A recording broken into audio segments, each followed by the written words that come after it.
Hi, this is Jordan Ramirez, and you are watching slash listening to a brand new episode of Film Talk with Jordan Ramirez. But today is a special episode because we are here as part of the Art is Alive film interview series with our next guest, and I'll let our guest introduce himself.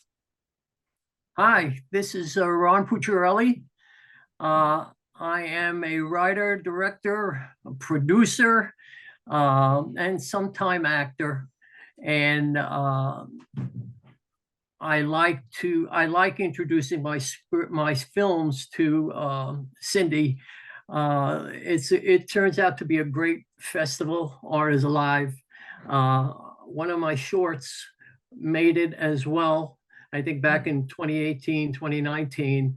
But this is my first shot at a feature, and I submitted it to her, and thank God we were accepted. So I'm really excited. Some of the actors are coming with me to the festival when the picture is going to be shown.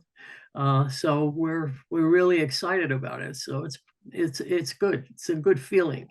Yes, it is a good feeling. Now that you have discussed who you are, the film that you wrote, produced, and directed is called A Matter of Greed. And could you tell us a little bit about the backstory? Just like we had a conversation on the line. We actually, I started writing this. It had a different name. It was going to be more as based around a United States military soldier, Hmm. and it was set to be a 10 episode project. And I lined up actors and things like that. And we started shooting in 2013. And I did have the lead actor, Kevin Craig West, who's a dear friend of mine. And he's all over TV, does plays, everything. So I think his career is really, you know, really shooting for the stars. And he said, Ron, I'm actually going to move to California, to LA.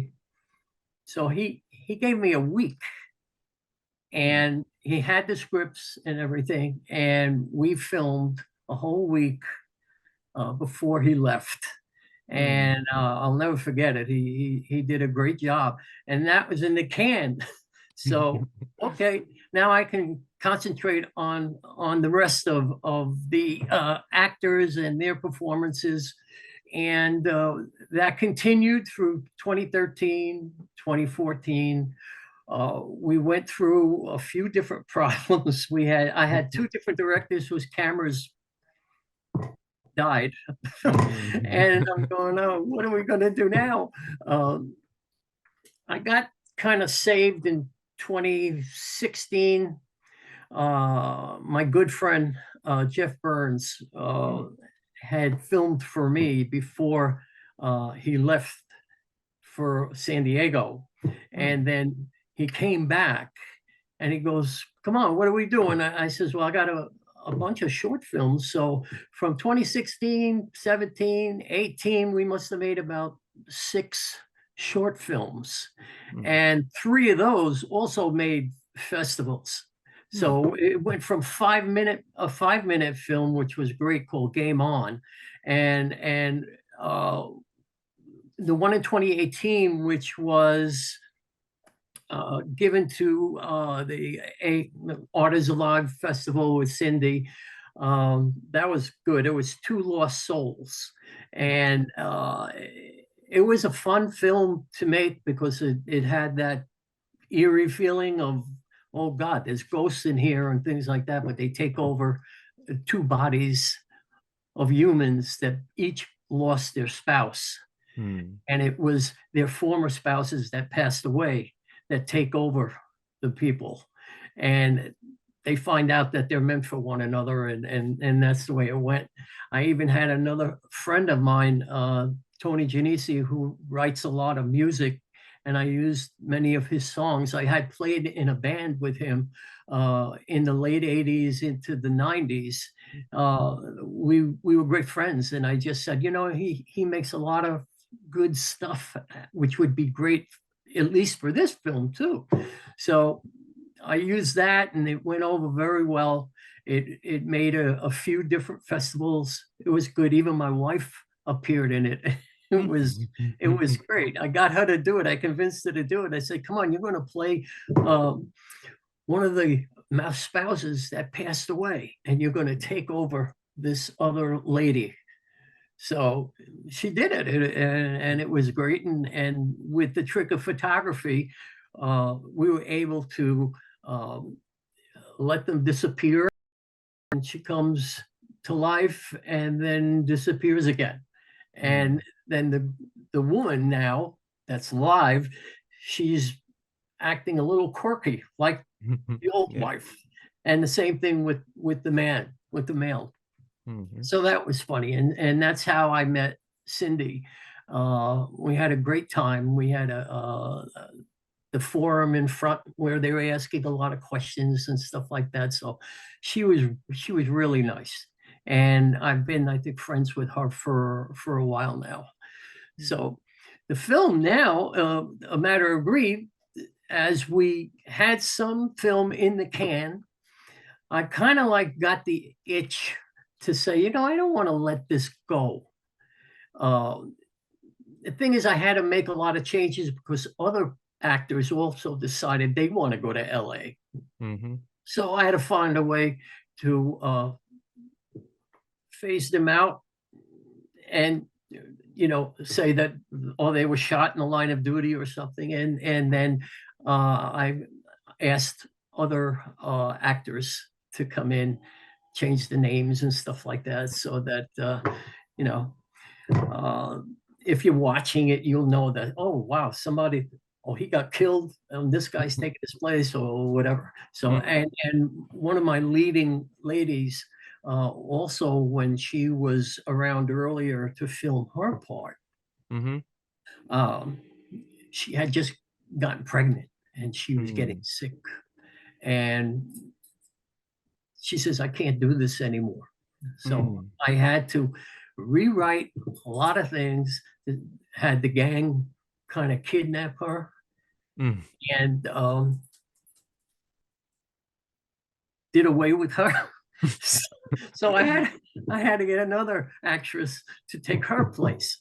Mm. But funny thing, in 2018, when we were starting to film again, and I Mhm. had changed the entire concept of the film. I wanted it to concentrate on how some of these billionaires want to control, everything in the world. Mhm. And the thing is, they don't do anything themselves. They hired a gang to kind of like blow up installations, an oil refinery, all sorts of stuff like that. And thank God Albany has a lot of these things. We were able to get right on the spots of these huge refinery,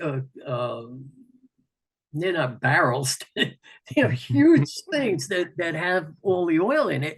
And there was a railroad in there and everything. So we Mhm. were able to get a lot of nice shots.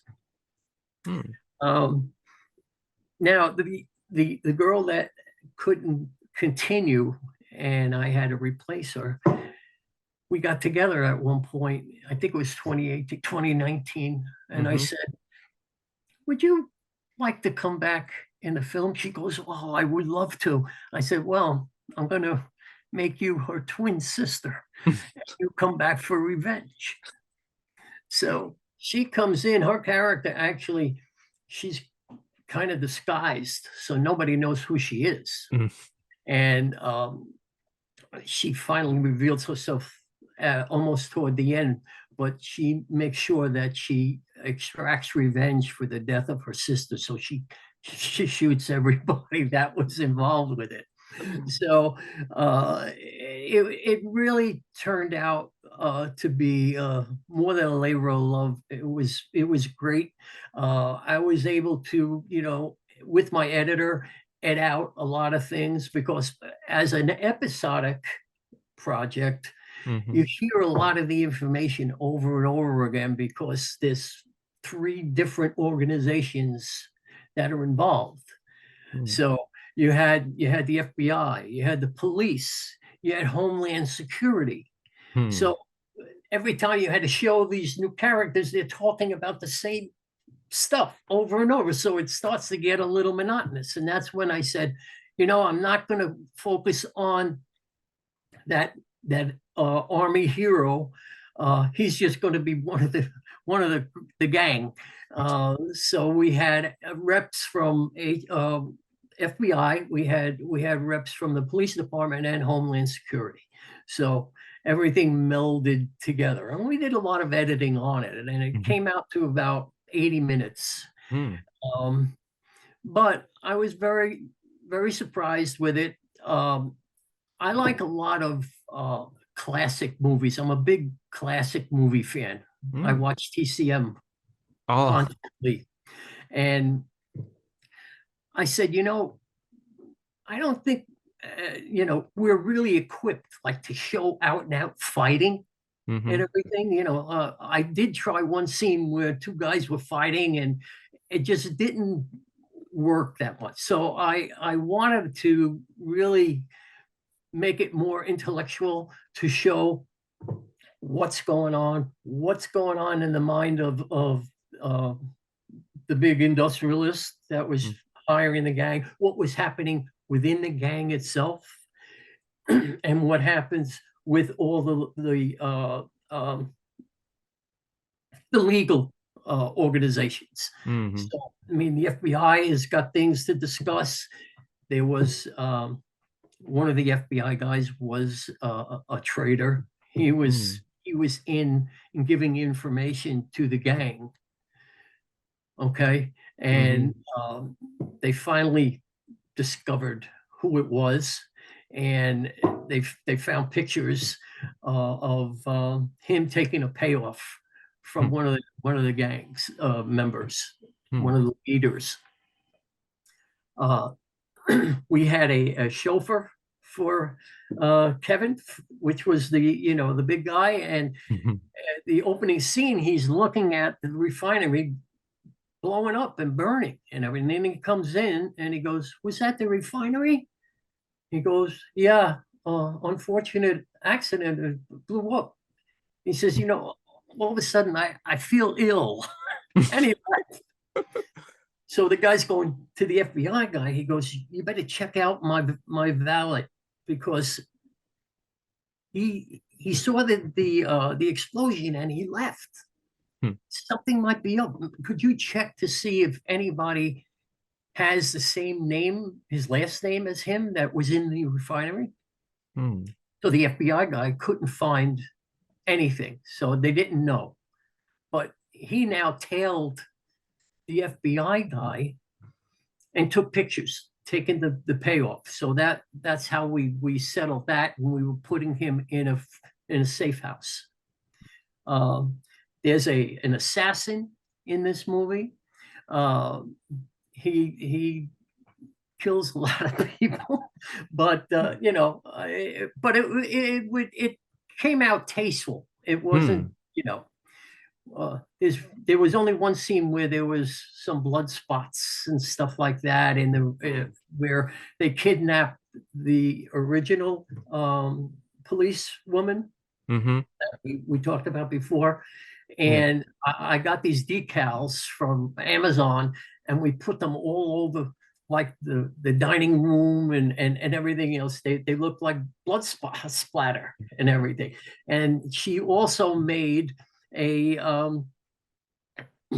a poster with the pictures of all the gang members leading up to Kevin, the head guy, and Mm. who reports to who and everything. So, Mhm. uh, he was intent on having her put away because she goes, she's got a file on me that will put me in Sing Sing or whatever. And Mhm. So they put her away, and they killed her. That's how we got her written out. And Mm. she filmed that when she came back. So we had a great room. It was an old furnace room in the Armory. There's a big place in Schenectady near here. And I asked them if we could film there. I mean, this was from 1920. Mm. And these big furnaces that looked like an oven. And I'm going, should we throw her in the oven and get rid of her? No. And we just left it in the script that she disappeared, and Mm. and that was it. But before anything happened, she notified her sister. So there was a couple of scenes that she came back and did that you see at the beginning. Mm. So she really did a great job, and she played both roles Mm. really terrific. Yeah. So that really was it. So there's a cast of there must be 75 people in there. Mm. If you see the credits, I mean, I gave everybody credits, even Mm. people that in the scenes that I had to cut. Mm. And now a message from Jordan Ramirez for Film Talk with Jordan Ramirez. I want to take a break from this episode to thank my listeners/viewers who watch the videos on my YouTube channel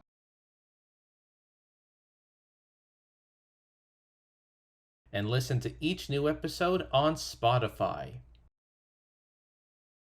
While this show is a labor of love and passion that isn't about the movies that I like, this is also a show that is about the films that you like. Have a film that you want to recommend to the podcast? Make sure to recommend it in the comments section on YouTube and on Spotify, and you will receive a shout out in a future episode. Want to be a guest on the podcast? Click on the sign up form link in the episode description for further details. If you like this episode or my previous episodes, make sure to like, share, and subscribe for more interviews in the near future. The goal for this channel is to reach up to 100 subscribers both on YouTube and on Spotify. It's just that easy. And now, back to our regularly scheduled episode. And just so that they know they were part of it. And if it was an episodic thing, then everybody would have been in it. But I'll tell you, it takes a lot of time and effort just to do what we produced. And I couldn't imagine now after that, if I had to do it as a 10 part a 10 episodic feature. So we were very satisfied with it. It's Yeah. more of a thinking thing. And I don't know if you looked at 7 Days of May, where you've got the army and you've got the president. There's a Yeah. lot of talking going on, because each one is making some kind of a plan. Mm. How are we going to take care of this? How are we going to destroy this? How am I going to get my money? Because the industrialists would have the gang do something to that industry. Mm. And he knew that the stocks would drop. So his big thing was, I'm buying up all the stock. Mm. So then that this guy is really mean. He's really bad, and he's got to pay the price for doing that. I mean, he'd be arrested and put in prison for 5 counts of every law that he broke, according to the FBI. So we were very happy with it. Mm. And there's music through the entire film. We use Kevin MacLeod, who allows filmmakers to use his music as long as we post his name in the credits with the name of the song or the music piece. So I've used him in every film that I've ever used, that I've ever done, including all the short ones. And it works. And I give him his credit. And he's really a great musician. So if you see the film, you'll hear everything, and Mm-hmm. it's all from Kevin MacLeod. Thank you. So now that you've given us the backstory, I think you might have given a little bit of the plot of the movie involving, from what I'm here, from what I got from this conversation, it deals with like a gang, industrialists, action, cerebral action, Right. and it also has, did I miss like the revenge plot, or was it not in the actual story that we had just Revenge part is in there on the part of the policewoman, the mm, sister. okay. And Definitely. yes, so revenge, action, and not a lot of no, not a lot of action scenes, but a lot of cerebral, intellectual ideas that you had just mentioned. So yeah, it does make me think of those. It does make me think of those types of movies that involves, different organizations and different types of people that uh I thought when you described the plot, it sort of feels relevant now that I think about it, because it involves like the industrialists buying up all stocks, and they hire a gang, and they do all this sort of stuff, and the policewoman is involved of trying to get back at these guys. But it feels like this is something that I could watch, that's up my alley. And as you mentioned, you like TCM. I'm sort of a big TCM fan too. I Oh, watched some. the film noir stuff Yeah, yeah, actually does that. the film noir stuff I love, because I the one person I always think of when I try to think expert on film noir, Eddie Muller, the host of the TCM block, Noir Alley. He always Right. gets me interested in some of these movies he introduces, and like sort of like the backstory, the actors in the movie, and all these, and his sort of Yeah. take on those movies. I always like that. Yes.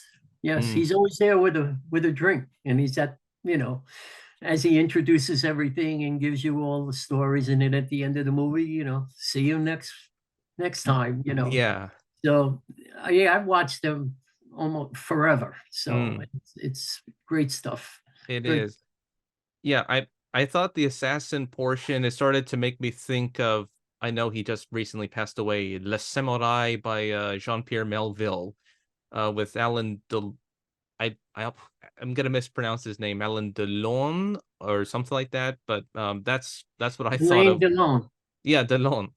Yeah, Oh, Le Samurai by Jean-Pierre Melville. It's one of the great French film noirs that I feel like I have missed an opportunity to watch it, but I feel like I want to see it since he just recently passed on. But I feel like I would see it.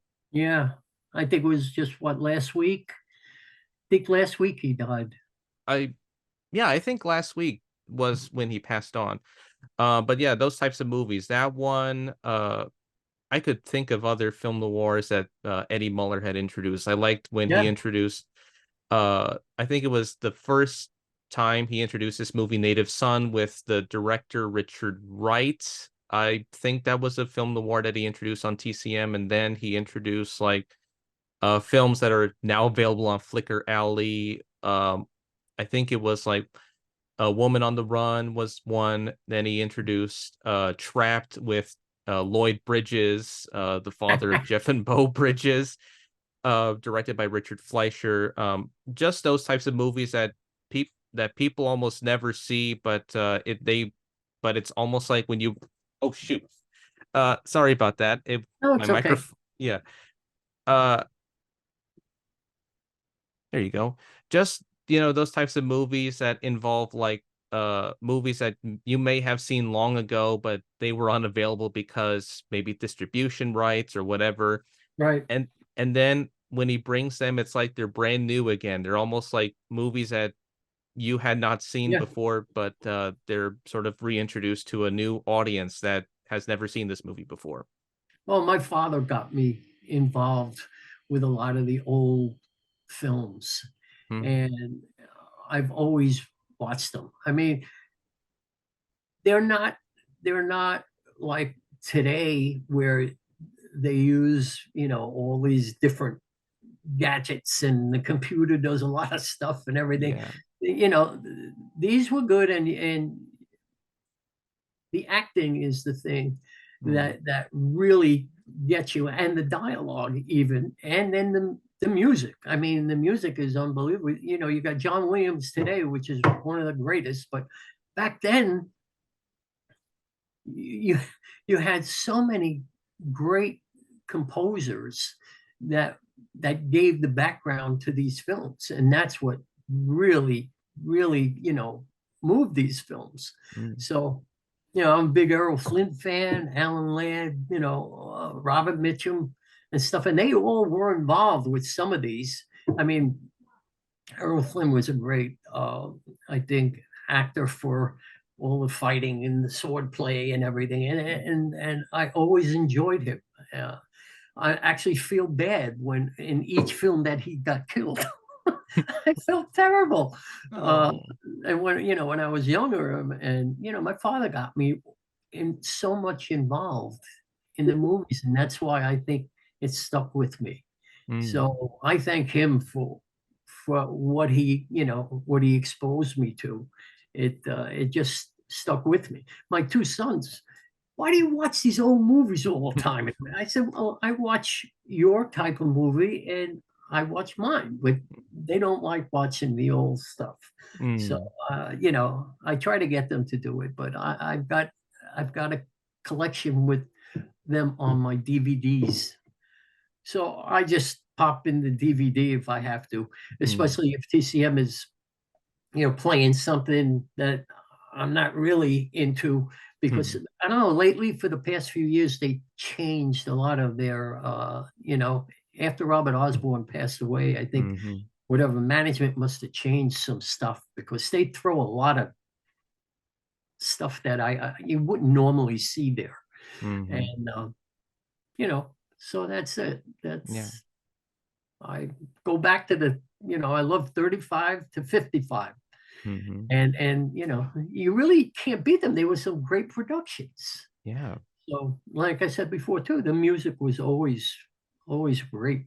Mm. So Yeah, I mean, I because I, subscribe to the TCM newsletter, they just recently did, a spotlight on movie composers. They just did it from, like, the older composers to the contemporary composers. They had, like, Eric Wolfgang Korngold, they had, Max Steiner, Max Steiner, of course, Franz Waxman, Alfred right? Newman, part of the Newman dynasty.